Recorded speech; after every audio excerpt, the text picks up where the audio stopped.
In Lesson 9.9, you will construct and interpret scatter plots. A scatter plot is a graph that shows the relationship, if any relationship exists, between two sets of data. In this type of graph, two sets of data are graphed as ordered pairs on a coordinate plane. Scatter plots often show a pattern, trend, or relationship between the variables. The types of relationships are shown below. If it's a positive relationship, or sometimes called a positive correlation, they tend to be in a line going upwards. Now they're not in a straight line, but the graphs generally, the points generally go in a line upward.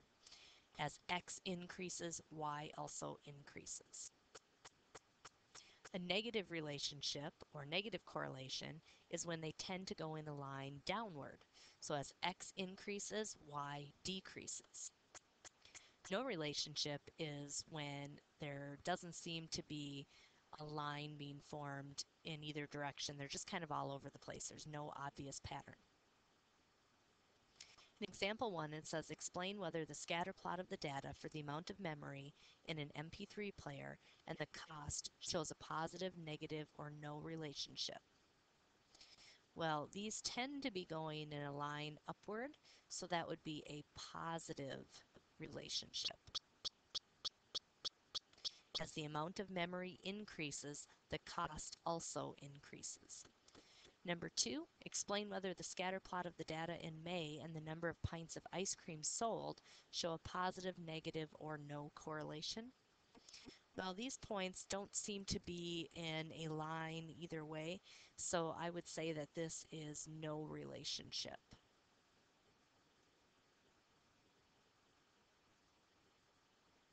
You may want to pause the video and try the next one on your own.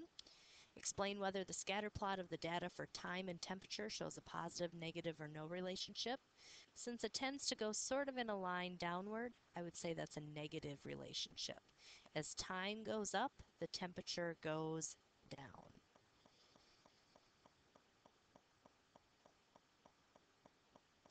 Sometimes on scatter plots, a line of fit is drawn in, which is a line that is very close to most of the data points, and then that line of fit can be used to make some predictions.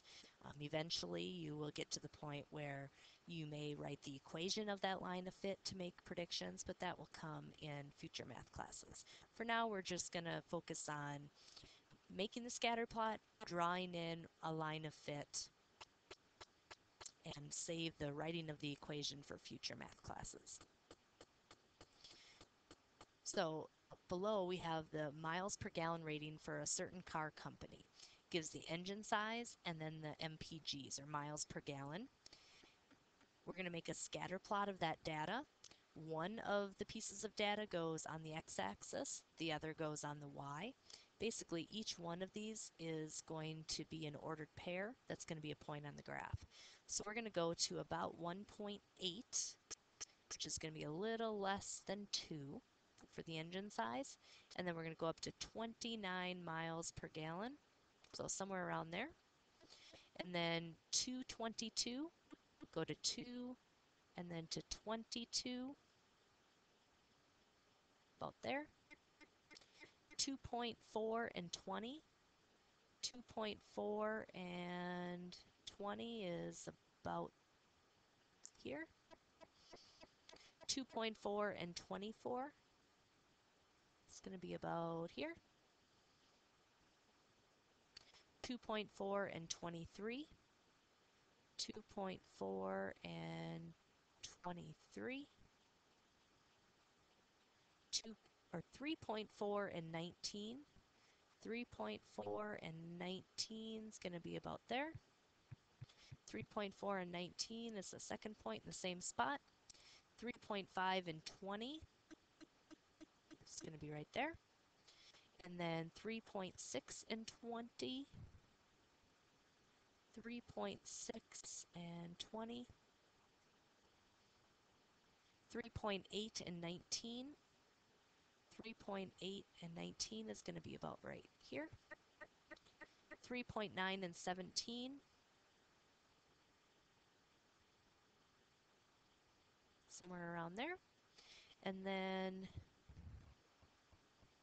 5.3 and 18. 5.3 is going to go a little bit off of my graph. That's okay. And then we're going to go up to 18.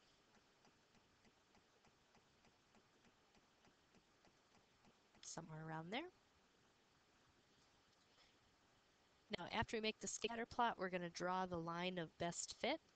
The line of best fit is going to go through sort of the center of the data points. You want to have kind of half of them above, half of them below. It looks to be kind of the trend or how the line seems to be moving. There's going to be some above it, some below it, but that kind of goes through the center. And that's called the line of fit, or sometimes called the line of best fit. Now you could use that line of fit to make a prediction for, say, an engine size of 1.5. You might guess that it's about 26 miles per gallon.